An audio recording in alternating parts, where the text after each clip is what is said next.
మాది రుద్రవరం పంచాయతీ ఆరుగొల్లపాలెం బందర మండలం. నా పేరు దేవరమైన ప్రసాద్.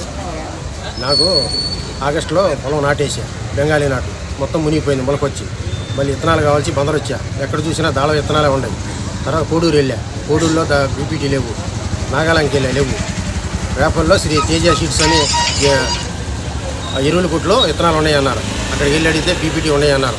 ఎకరానికి మంచి అంటే ఎకరానికి 45 బస్తాలు అవుతాయి, నీకేం డౌట్ లేదని తీసుకెళ్ళమన్నారు నన్ను. అవి తీసుకుని వచ్చా. వేస్తే ఇప్పుడు పంట వచ్చేసరికి అర్రం వచ్చేసరికి ఎకరానికి 20 బస్తాలు కడము. 25 ఎకరాల పొలం కౌలు చేశాను నేను. ఇప్పుడు నాకు 11 లక్షల చిల్లర నష్టం వాటిల్లింది. తమ కలెక్టర్ గారు న్యాయం చేయాల్సిందని నేను కలెక్టర్ గారి ఆఫీస్ స్పందనలో కాగితం పెట్టాను. వాళ్ళని ఏమన్నా అడిగారండి మీరు? వాళ్ళని అడిగా.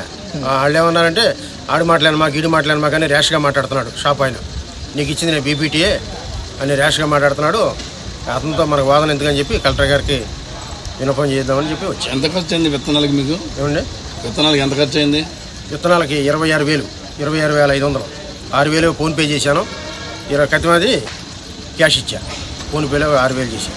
ఎప్పుడన్నా లోగడ ఎప్పుడన్నా అతని దగ్గర కొన్నారా? ఇప్పుడు వెళ్ళలేదండి. ఈ మొలక రావడం వల్ల ఫస్ట్ సారి ఊడ్చి మొలక రావడం వల్ల విత్తనాలు ఎక్కడ లేకపోవడం వల్ల అక్కడ అంత బీపీటీ కావాలి, పోయిన నష్టం కూడా పూడ్చుకోవాలని బీపీటీ కావాలని చెప్పి అందరం వెళ్ళా. లేదా దాళ విత్తనాలు అయితే ఇప్పుడు 50 బస్తాలు పండించాడు ఎకరానికి. దాళవ లోగడ 52 బస్తాలు పండించా. 1156 విత్తనం.